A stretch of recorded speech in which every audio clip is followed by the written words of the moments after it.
मतलब ये होता है ना कि आँखों के सामने दिख रहा होता है लेकिन फिर भी अनदेखा कर देते हैं। ये मैंने आज अपनी ETF बेच के 300 रुपये बचे थे। 900 रुपये की ETF बेच के वापस 1200 रुपये बढ़ाए थे। ETF थी मेरे पास, 900 रुपये की बाइक रखी थी मैंने, गोल्ड, निफ्टी, नास्डैक 100 और ये सारी। फिर मैंने क्या किया, यहाँ पे मेरे को ट्रेड करना था। अभी आप देखना अगर कुछ गलती की हो तो मैंने, एक तो गलती ये थी कि यहाँ पे देखोगे तो सपोर्ट जोन है ये वाला, देखोगे सपोर्ट जोन है यहाँ पे, और निफ्टी के ऊपर भी, ये EMA के ऊपर भी था। चलो लेकिन वो तो ठीक है। उसके बाद क्या हुआ, इसने नीचे क्रॉस किया और मैंने यहाँ पे सेल कर दिया और ये हो गया रिवर्स। 500 रुपये का लॉस हुआ, ठीक है। गलती बताता हूँ मैं। अब ये कैंडल देखो आप 255 की, ये क्या नॉर्मल कैंडल है? पिछली ये 3-4 कैंडल देखो, इन चारों कैंडल से बड़ी कैंडल है, कितनी बड़ी कैंडल है, फिर भी इसमें एंट्री। जबकि 255 एक छोटी सी पोज कैंडल होनी चाहिए, उसके बाद तगड़ा ब्रेकआउट आता है। पॉइंट दिखाऊँ एक बार आपको, इस कैंडल तक कितनी पॉइंट की थी ये कैंडल थी 65 पॉइंट की। और नॉर्मल जब कैंडल में ब्रेकआउट आता है 255 तो कितनी होती है मैं दिखाता हूँ इसे। अब ये कल वाली कैंडल है, ये देखो, ये कैंडल है सिर्फ 18 पॉइंट 20 पॉइंट की। और इसके बाद ये देखो, ठीक है, इससे पीछे वाली, और एक दिन और चलते हैं पीछे इससे। ये वाली कैंडल है, नहीं ये वाली कैंडल है, अब ये वाली कैंडल देखो, ये वाली कैंडल है 17 पॉइंट की। उसके बाद 3 PM पे मार्केट ने मूवमेंट दी है। उसके पिछले वाले दिन चलते हैं, ये कैंडल देखो, मार्केट काफ़ी अच्छा मूव किया। ये कैंडल देखो अब 20 पॉइंट की। भाई साहब मैं कितना बड़ा बेवकूफ़, मेरे को ट्रेड क्यों है 20 मिनट हो गई, मैं यहीं बैठा हूँ, मेरे को जब दिखी अचानक से रियलाइज़ हुआ कि अरे यार ये 255 की आज मेरा फेल कैसे हो गया। मैंने देखा यहाँ पे खोल के, और फिर देखा मैंने, भाई ये पूरे दिन की यहाँ पे ये कैंडल देखो, ये पूरे दिन कैंडल देखो क्या बनी है। इसके 3-4 पहली कैंडल देखो कैसी बनी है, और ये कैंडल इतनी बड़ी बनी है। उसके बाद ही मैंने बेवकूफ़ की तरह ट्रेड ले लिया यहाँ पे। शी भाई शी, छी भाई, कितना बड़ा बेवकूफ़ हो सकता हूँ भाई मैं। बेफालतू का लॉस ले लिया। बट तब देखो मेरे पास बचे हैं 800 रुपये, 1200 कुछ रुपए थे मेरे पास, अब सिर्फ 800 रुपये बचे। शी भाई,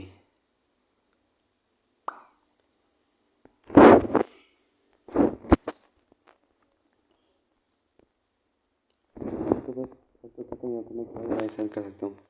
अगर देखोगे जैसे कॉल बाय करता हूँ मैं, तो ये ख़त्म है प्रीमियम। 18 रुपये का ही बाय नहीं कर सकते, पैसे नहीं है।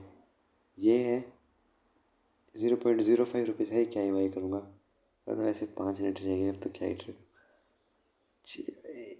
लेकिन वो सही रहा कि ट्रेड मैंने लिमिटेड ली है, कि मतलब फोमो में आके बार बार इसमें एंट्री एग्जिट करके, क्योंकि आज इसका एक्सपायरी थी, आज ट्यूसडे, लेकिन फिर भी आज इसका एक्सपायरी थी क्योंकि होली चल रही है, कल होली की छुट्टी है, तो 2 को एक्सपायरी थी, आज 2 मार्च ही है।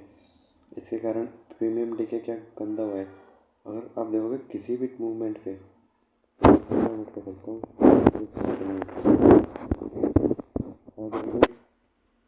कहीं पे भी अगर बस ऑप्शन सेलिंग करनी थी, किसी भी पॉइंट पे ऑप्शन सेलिंग करता तो प्रॉफिट। इसमें देखो अगर मॉर्निंग में उठता और ऑप्शन सेलिंग तो प्रॉफिट। अब बाइंग दिखाता हूँ, बाइंग साइड ये दिखाऊंगा एट द मनी की 850 की, ये बाइंग साइड का है, ये पुट साइड का है। अभी क्या दिखाया था मैंने, कॉल साइड दिखाई थी, ठीक है। कॉल साइड में पैसा है पैसा, पुट साइड में ये देखो, अगर मॉर्निंग में यहाँ कहीं पे भी शॉर्ट करता हूँ भी, एट द लास्ट पैसे ही हैं 100%, 100%। लेकिन ये call put side, put sell में करूँगा नहीं, क्योंकि मेरे को पता है कि ये मार्केट कैप डाउन खुला है, EMA के नीचे है, तो सबसे अच्छा होता है कि यहाँ पे आप कॉल शॉर्ट ही करो। कहीं पे भी कर लो भाई, क्या नीचे हुआ है देखो, जो आउट ऑफ द मनी होते हैं तो जीरो ही होते हैं। आपको एक्सपायरी के दिन अगर पता होना कि मार्केट साइड में या इसी रेंज में रहेगा, तो आप तुरंत से 0 नहीं, बहुत अच्छे पॉइंट कैप्चर कर सकते हो ऑप्शन सेलिंग में, क्योंकि उस दिन आउट ऑफ द मनी सारे premium at the last zero ही होने हैं। टारगेट भी पता है कि किसी पे बाय कर ले, target at the last zero ही होना है। जैसे अब मैं इसकी ऑप्शन सेलिंग करता हूँ तो कितने सेल हो गए ये ऑप्शन सेल करता हूँ तो ये सेल होगा 1,96,000।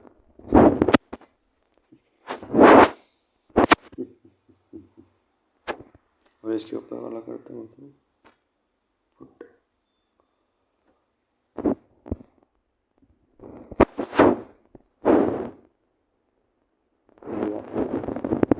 ज़्यादा चाहिए, 1,00,000 रुपये चाहिए अगर ऑप्शन सेलिंग करनी हो तो। 1,00,000 रुपये के बाद ऑप्शन सेलिंग करो। ऑप्शन बाइंग तो बहुत डेंजर है, बहुत ज़्यादा डेंजर है। अगर मैं इसको 1 मिनट पे लगाऊं और मैं अगर आज 3 PM पे मैंने गया था पुट साइड, जबकि मेरा SL हिट हुआ। अगर यही मैं पुट साइड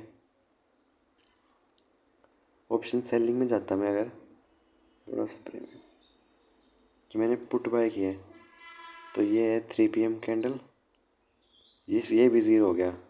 बस कुछ नहीं करना, क्योंकि पता है कि आउट ऑफ द मनी है तो ऑप्शन ज़ीरो होने। ये 100% तक का ऊपर गया, नीचे आया ज़ीरो। भाई साहब,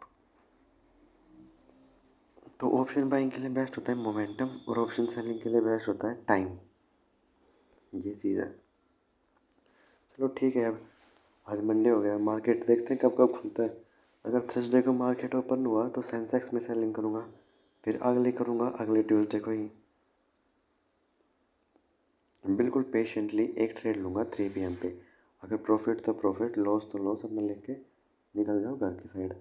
ठीक है, ये क्योंकि इतने से बढ़ाना पैसे बहुत मुश्किल, 800 रुपये से 1200, 8,000 रुपये से। लेकिन मैं फिर भी थोड़ा सा ट्राई कर रहा हूँ मार्केट के अंदर, क्योंकि स्टॉक्स के अंदर मेरी वो नहीं है। अगर मैं इंट्राडे में अगर स्टॉक्स करता भी हूँ, 10-20 रुपये कमाता भी हूँ, तो मेरे को अगर 10-20 अगर रोज़ प्रॉफिट भी कर रहा हूँ ना, तो भी एक जन्म लग जाएगा मेरे को पैसे उठाने में। मेरे को मार्केट समझ में आ गया, अपनी साइकोलॉजी बिल्ड करनी है बस, कि कैसे यहाँ पे होल्ड करना है, कहाँ पे ट्रेड लेना है, परफेक्ट सेटअप का वेट करना है, और कैसे सिर्फ ओवर ट्रेडिंग ना करके ज़्यादातर ऑप्शन सेलिंग पे ध्यान दूंगा। ठीक है, thank you very much for watching, bye bye guys. अपने डे में साइकोलॉजी और बिल्ड करूँगा और डिसिप्लिन रहूँगा, और मेरे को ये करना है भाई, यही करना है मेरे को। ठीक है, मैं किसी भी कीमत पे हार नहीं मानूंगा, कितने बुरे दिन आ जाएं, कितने अच्छे दिन आ जाएं। जैसे आज का मार्केट ने सिखाया, मैं रोज़ सीखूंगा, रोज़ गलती करूंगा, रोज़ सीखूंगा, रोज़ कुछ ना कुछ ध्यान रखूंगा। मेरे को एक पॉइंट याद आ गया जो अगली बार से मिस नहीं करूंगा कभी भी मार्केट में, और I will give my best, और मैं बिल्कुल भी गिव अप नहीं करूँगा।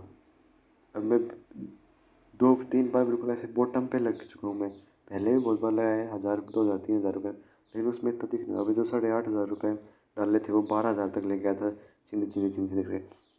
एक दिन रिवेंज ट्रेडिंग की, सीधा 5,000 नुकसान। अगले दिन फिर रिवेंज ट्रेडिंग की, फिर 4-5,000 नुकसान। फिर उस दिन के अभी जब 1,500-1,800 रुपये थे, 1,800 वाले दिन भी मॉर्निंग में रिवेंज ट्रेडिंग 10-15 ट्रेड ले ली, उस दिन भी नुकसान। तो एक चीज़ तो समझ में आ गई, अब मैं बिल्कुल बॉटम में हूँ, क्या करूँ यार, रोना भी आता है, पैसे नहीं है। Okay, bye guys, bye.